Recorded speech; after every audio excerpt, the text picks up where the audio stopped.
Assalamualaikum guys, so welcome back. Sir Shafat Khan back on your screen with some more important advice regarding your AKU 2023 exam that we're gonna give on your 6th of August. First of all, you have to stay relaxed now. जितना time मिला था आपको, जितना भी था और जितना भी आपका सिलेबस कवर हो गया, बस that's more than enough now and that's all that could be done in the given amount of time. अभी आपने बस सिर्फ ये करना है कि जो आपने प्रिपेयर किया है, फॉर एग्जांपल आपने 70% सिलेबस प्रिपेयर किया है, एग्ज़ाम डे में एग्ज़ाम सेंटर में वहाँ पर जाकर उस 70% का 100% आपने डिलीवर करना है. ठीक है, ये एक बहुत ही इंपॉर्टेंट एडवाइस है. ठीक है, और वो आप कैसे डिलीवर करेंगे, आप अपना 100% कैसे देंगे, बड़ा सिंपल है. Just be yourself, be relaxed, keep the pressure under control, don't let the exam pressure ruin you, and that's it. That's pretty much everything you need. ठीक है, एग्ज़ाम सेंटर जाने से पहले आपने बस अपना एडमिट कार्ड प्रिंट करा देना है. आपके पास एक वैलिड आईडी होनी चाहिए, NIC आपकी, या फिर अंडर 18 कार्ड आपका हो, या कोई भी ऐसे आइडेंटिफिकेशन डॉक्यूमेंट जो आपका हो, वो आपने लेना है, जो कि आपके पास वो सारी डिटेल्स आ चुकी हैं. पेंसिल की स्टेशनरी वगैरह वो सब आपको AKU ही खुद प्रोवाइड करेगा. आपको एडमिट कार्ड के ऊपर लिखा हुआ भी नज़र आ चुका होगा अभी तक. एग्ज़ाम सेंटर जाकर आपने सबसे पहले तो एग्ज़ाम से बहुत जल्दी भी नहीं पहले जाना और बहुत बाद में भी नहीं जाना. आधे घंटे पहले तक तकरीबन जो है आप पहुँच जाइएगा, या अगर 1 घंटा पहले ही पहुँचे तो इट्स फाइन. उसमें आपने रिलैक्स रहना है, उसमें आपने लोगों की बातों में नहीं आना. वहाँ पर एग्ज़ाम सेंटर में आप हज़ारों लोगों को देखेंगे, बहुत सारे लोग देखेंगे, आप हर जगह से लोग देखेंगे और आपको बहुत सारे लोग नज़र आएंगे, लेकिन पैनिक नहीं करना है उनको देख कर. एंड ऑफ कोर्स आप बोर्ड के एग्ज़ाम्स वगैरह देते रहे हैं, आपने A लेवल्स के एग्ज़ाम दिए हैं, आपने इंटर के एग्ज़ाम दिए, सारे बोर्ड के एग्ज़ाम्स वगैरह दिए. आपने देखा है कि the number of people who show up for the exam is a very very huge, insanely huge number. Alright, तो उससे आपने बिल्कुल भी नहीं घबराना, और ना तो आपने उस वक्त किसी की एडवाइस वगैरह कुछ लेनी है. ठीक है, अभी और गाइस एक चीज़ मैं हमेशा आपको बताता हूँ, एडवाइस आपने हमेशा एक ऐसे इंसान से लेनी होती है जो कि एक्सपर्ट हो उस फील्ड में. आप किसी रात चलते हुए, हम तो सारे फारिग हैं ना, कोई भी मतलब कहीं पर भी कोई गुजर रहा हो, हर कोई मतलब हर किसी ने हर एक चीज़ में PhD की हुई होती है. मतलब आप किसी आम गुजरने वाले इंसान से ही पूछो ना कि यार मुझे AKU के लिए क्या चीज़ प्रिपेयर करना है, तो वो भी खुद से 3-4 चीज़ें आपको चिपका के चला जाएगा. तो गाइज़ ऐसी फ्रॉडुलेंट एडवाइसेस से आपने बचना है. ठीक है, because these are very very common nowadays, especially after the social media takeover. So please make sure to be very careful with whatever information that is being targeted at you. You are not supposed to believe in all the information, and information आपने सिर्फ official channel से आपने लेनी है. ठीक है, and you need to believe in them only. Apart from that guys, exam centre पहुँच कर आपने अपनी सारी एक बॉटल ऑफ वाटर लेना है आपने. ठीक है, और 1 लीटर की लेना बहुत है, या 500 ml. And apart from that guys, आपने एक कैडबरी डेयरी मिल्क या कोई भी डेयरी मिल्क, कोई भी चॉकलेट अच्छी वाली आप ले लीजिएगा. खैर एक दिन इन्वेस्टमेंट है, ये ले लीजिएगा. ठीक है, ब्रेकफास्ट आपने करना है, लेकिन एक बराबर सा ब्रेकफास्ट कीजिएगा, बहुत हैवी मत कीजिएगा, वरना फिर वो आपके यहाँ पर पड़ा रहेगा पूरे टाइम और फिर आपको अजीब सा लगेगा, फुलनेस होगी, एग्ज़ाम पे आप फोकस नहीं कर पाएंगे, नींद आएगी and all of that stuff. और बहुत ज़्यादा हल्का भी नहीं करना, वरना आपको भूख बार बार तंग करेगी. तो बस just do it moderate amount. ठीक है, अगर चाय पर्सन है तो आप चाय पिए, नहीं पीते तो ना पिए. ठीक है, दूध पिए, फिर उसकी जगह लेकिन कुछ इस टाइप की हेल्दी चीज़ लें सुबह में, और then just go out for the exam centre. Allah का नाम लें, बिस्मिल्लाह. वहाँ पहुँचकर आपने एग्ज़ाम सेंटर जाने के बाद आपका एग्ज़ाम फ़ौरन स्टार्ट नहीं होता अगर आप अर्ली हैं. वहाँ पर आपको सबसे पहले नंबर्स अलॉट होते हैं. जिमनेजियम में यूजुअली एग्ज़ाम होता है, आपको जिमनेजियम की तरफ रास्ता डायरेक्ट किया जाता है. एक ग्राउंड के थ्रू आप जाते हैं और एक जिमनेजियम आप देखते हैं. वहाँ पर एयर कंडीशन जगह होती है, बड़ी अच्छी जगह है. ठीक है, पानी वगैरह सब कुछ अवेलेबल होता है, तो you don't have to worry about any of that stuff. ठीक है, वहाँ जाते हैं, आप अंदर बैठते हैं, फिर बैठने के बाद आप वेट करते हैं. Now this waiting period is the most crucial time. Actually most crucial time क्यों कह रहा हूँ मैं इसे, because this is the time when most of the students they actually get out of control. Okay, they cannot control their emotions, they cannot control their mind. This mind, it's all a mind game then. ठीक है, इस 30 minutes में even the top scorer, even वो लोग जिन्होंने पूरी Punjab board रटी हुई हो, जिन्होंने पास पेपर सारे किए हुए हों, बैक टू बैक बहुत सारे पास पेपर्स किए हुए हों, उनको भी जो है ना वहाँ पर इन 30 मिनट्स में इश्यूज हो सकते हैं if they do not keep this thing in under control. You need to keep this thing under control, and because it's your part and this is the only thing you literally can control, the voluntary mind, right? So you need to keep a strict control on that, not let any negative thought enter your mind. अगर negative thought कोई आ रही है कि for example मैंने exam का ये section नहीं किया, मैंने ये टॉपिक छोड़ दिया, मैंने पास पेपर्स ये वाले नहीं किए, लेट देम स्लाइड इमीडिएटली। ठीक है, मैंने आपने पानी की बोतल लेने का इसलिए कहा है कि आपको कोई ऐसा एग्ज़ाम सेंटर में इशू होता है तो आप डायरेक्ट सिप करें, सिप एक ही कीजिएगा, इससे ज़्यादा नहीं कीजिएगा, वरना फिर वॉशरूम जाने में आने जाने में टाइम वेस्ट होगा आपका। अपार्ट फ्रॉम दैट आप एग्ज़ाम सेंटर में जाके बैठ जाएं तो बस आप उसी वक्त आप कोशिश कीजिए, अगर अंदर आप खा सकते हैं तो चॉकलेट तो जल्दी से खा लीजिए, वरना एग्जाम सेंटर एंटर होने से पहले आप चॉकलेट खा लीजिए। ठीक है, क्योंकि यूजुअली अंदर वो खाना पीना अलाउ नहीं करते, तो बस एंटर होने से पहले ही खा लीजिए। That's the best possible time you could actually have it if it's not allowed inside the centre. So this would actually make the glucose level reach to its peak level when it's required. ठीक है, and बस फिर you sit there once the exam center में exam paper comes in, you have to do that section of the exam which is the best for you and which you have prepared the best first. लेकिन even if you have prepared this one section very nicely, you've done tons of questions of this particular section, you are not supposed to do this particular section first, and that section is physics and math. Okay, physics और math आपने end में करने हमेशा. Always remember every calculation MCQ has to be done at the very end. Calculations, although they are very simple, although they are very easy, लेकिन exam conditions में जाकर फिर आपको पता नहीं चलता. आप एक बार जाएंगे आपको अंदाज़ा होगा, वो सब जो एक बार एग्जाम दे चुके हैं उनको आइडिया होगा कि वहाँ पर जाके फिर इजी चीज़ें भी आप भूल जाते हैं, इजी चीज़ें भी आपसे नहीं हो पाती. तो उसके लिए आपने क्या करना है कि आपने बिल्कुल एंड के लिए रखना है, ताकि आपके पास जो इजी फैक्चुअल क्वेश्चंस हो ना, ऐसे एमसीक्यूज भी होते हैं जो कि या तो आपको आते हैं या तो नहीं आते, तो you just look at them, you don't know them, you just skip them, move on.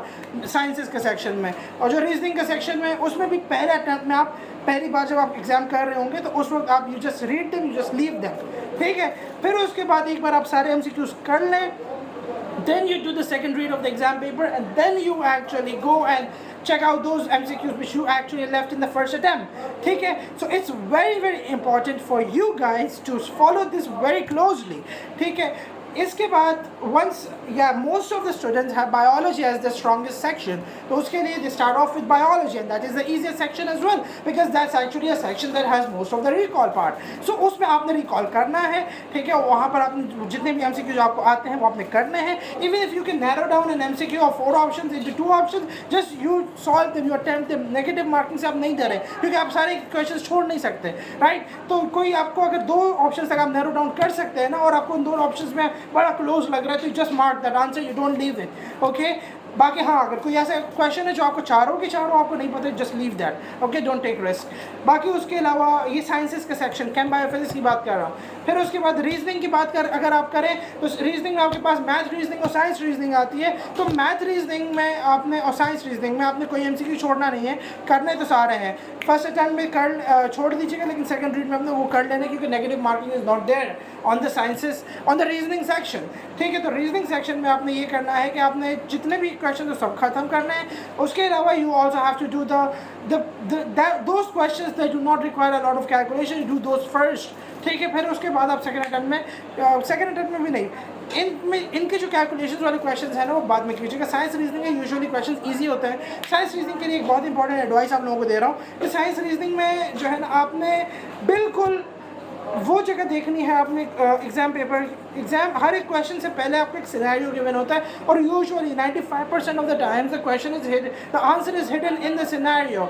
Most of the students they fail at locating the answer in the scenario. That's the problem with most of the students. ठीक है, बहुत सारे लोग वो read ही नहीं कर पाते क्योंकि उसकी लेंथ बहुत बड़ी होती है. लेंथ से क्या होता है गाइस, लेंथ बड़ी है इट्स ओके, लेकिन ईजी होता है बहुत ज़्यादा. वो आंसर आपके सामने होता है, आपको सिर्फ एक बार पढ़ना होता है.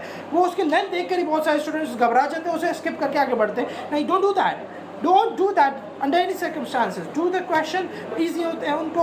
साइंस रीजनिंग का पार्ट है ना, वो आपके पूरे रीजनिंग सेक्शन को बचा सकता है if your math reasoning is not going very well. या फिर अगर आप मैथ में अच्छे हैं तो मैथ रीजनिंग आपके पूरे सेक्शन को बचा सकता है, लेकिन science reasoning usually is very easy. ठीक है, फिर इसके बाद आप साइंसेस के सेक्शन में आपने पहले सबसे पहले बायोलॉजी करना है, फिर केम करना है, फिर फिजिक्स कीजिएगा. ठीक है, फिजिक्स एंड में कीजिएगा, हमेशा फिजिक्स पहले किसी भी सूरत में नहीं कीजिएगा. कभी कभार फिजिक्स में कुछ एमसीक्यूज MCQs टेढ़े आ जाते हैं जो कि आपको करने में बहुत टाइम लग जाता है, और वो जो ईजी वाले MCQs हैं वो आपसे स्किप हो जाते हैं। So make sure to follow this advice as well. तो just to sum it up, exam में जाके आपने एग्ज़ाम अटैम्प्ट कैसे करना है, पहले तो आपने वहाँ पर आधे घंटे पहले पहुँचना है, ठीक है, ज़्यादा जल्दी नहीं पहुँचना। लेकिन गाइस अब देखें, इसका हर किसी ये मतलब नहीं कि आप घर से आधा घंटा पहले निकलें, नहीं, नो, घर से आप जल्दी निकलें, इट्स फाइन, लेकिन एग्ज़ाम सेंटर जो है ना वो आप करीब के टाइम पे कोशिश कीजिएगा कि आ जाएँ। खैर बाहर की चाय वाय पी लें, कुछ इस टाइप की चीज़ कर लें कहीं करीब आकर, क्योंकि ट्रैफिक का कोई अंदाज़ा नहीं होता, right, and I can understand that. Exam centre आप मतलब जितनी जल्दी पहुंच जाओगे तो उतनी ज़्यादा एंजाइटी डेवलप होगी। It's just my personal opinion, ठीक है, and this is what I have observe कि बहुत ज़्यादा जल्दी पहुंचना is also not very beneficial. तो आधा घंटा 1 घंटा पहले इट्स फाइन। लोग 2-2 घंटे पहले पहुँच जाते, that's not good, not advisable at all, ठीक है। 2-2 घंटे पहले मत पहुँचिएगा, 1 घंटा पहले इज़ मोर देन इनफ, ठीक है। पहुँचने के बाद अपने क्रेडेंशियल्स जो भी रिक्वायरमेंट है उनकी वो ले लीजिएगा। फ़ौरन जाके आपने जिम्नेज़ियम या जो भी अवेन्यू इस बार रखा होगा, जिम्नेज़ियम है मोस्ट प्रॉब्ली, वहाँ पर जाके आपने अपनी सीट पर बैठना है, चॉकलेट वगैरह खानी है, बॉटल अपनी साइड पे रखनी है और बस वहाँ पर बैठ जाना आराम से, ठीक है। हाँ, एग्ज़ाम से 1 दिन पहले आपने नींद पूरी करनी है। नींद, बहुत सारे बच्चे ये मसला बड़ा करते हैं यार कि 12-12, 1-1, 2-2 बजे तक वो पढ़ते रहते हैं। That's not advisable at all guys. You need to keep your sleep schedule tight, ठीक है, और स्लीप आपने बिल्कुल पूरी करनी है, ठीक है, at least 6 hours, at least 7 hours, 6 to 7 hours, ठीक है। नींद पूरी करने के बाद आप जब वहाँ पर पहुँचेंगे, वहाँ बैठेंगे, चॉकलेट वगैरह आपने खा ली, सब कुछ कर लिया, स्ट्रेस मैनेजमेंट करनी है। इस टाइम में आपको स्ट्रेस लगता है, बस आप पानी का घूंट पिए, ठीक है। उसके फ़ौरन बाद you just do the exam paper. Exam में आपने सिर्फ वो वाले सेक्शंस पहले करने जो आपको सबसे बेस्ट आते हैं, यूजुअली बायोलॉजी या केमिस्ट्री में भी कैलकुलेशंस वाले होते हैं, तो you can leave the calculation part at the end, ठीक है। ऑब्वियसली इस तरह से छोड़ते छोड़ते आपका एग्ज़ाम बहुत पहले ही ख़त्म हो जाएगा, ठीक है। लेट्स से 40-45 मिनट्स में आप पहले अटैम्प्ट की क्वेश्चन आप कर ही लोगे, या आधे घंटे में या 1 घंटे में कर लोगे। 1 घंटा आपके पास फिर भी बचा हुआ होगा। गाइस मेक श्योर कि आप जितनी जल्दी कर सकें उतना ही आपके लिए फ़ायदा, क्योंकि उतना ही ज़्यादा टाइम आपके पास होगा टू थिंक सुकून से ऑन द न्यूमेरिकल सेक्शन, ठीक है। तो पीसफुल हो के बिल्कुल आप जब सोचेंगे ना तो आपको न्यूमेरिकल्स के आंसर बड़े इजीली आना शुरू हो जाएंगे, ठीक है। पहले अटेम्प्ट बहुत सारी बार ऐसा होता है, बहुत सारे क्वेश्चन ऐसे होते हैं जो पहले अटेम्प्ट में नहीं हो रहे होते, लेकिन जब दूसरी बार आप आते हो फ़ौरन से क्लिक हो जाते हैं, ठीक है। तो ये आइडियाज़ और सब ये आपको पता होंगे, बस this are just some of my own experiences being share to you, and this is what I do every single year. अब पिछले साल की वीडियो जो ये वाली मैंने 1 दिन पहले रिलीज़ की थी, उसमें भी मैंने ये सारी ट्रिक्स बताई थी, ठीक है। तो अपने बायोलॉजी कैम आपने फिजिक्स नहीं करना, ठीक है, उसकी जगह साइंस रीजनिंग कर लीजिएगा। साइंस रीजनिंग करने के बाद आप अगर चाहें तो फिजिक्स के नॉन न्यूमेरिकल सेक्शंस कर लें, और फिर उसके बाद बस फिर एंड में आप जब मैथ रीजनिंग की तरफ आएँ, मैथ रीजनिंग की तरफ आने से पहले जितने MCQs आपने छोड़े हुए हैं सारे के सारे कर लें, ठीक है। बस फिर आप मैथ रीजनिंग पे आ जाए। मैथ रीजनिंग में जो इजी वाले हैं वो जल्दी जल्दी कर लें, फिर उसके बाद डिफ़िकल्ट वालों की तरफ आप आ जाइएगा।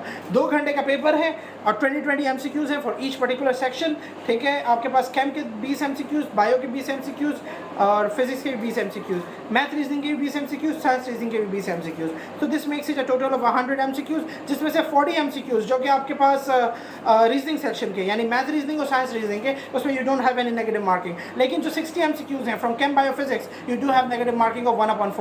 सो दिस मीन्स कि आपके अगर जितने भी मार्क्स का आप जितने भी क्वेश्चन रॉन्ग होंगे, a quarter of them would be subtracted from the total, ठीक है। तो नेगेटिव मार्किंग उसमें है, तो उसमें आपने क्या करना है, 2 तक अगर आप किसी क्वेश्चन को नैरो डाउन कर सकते हो 2 ऑप्शंस तक, तो फिर आप उसे अटैम्प्ट करोगे। नहीं कर सकते जस्ट लीव इट, ठीक है।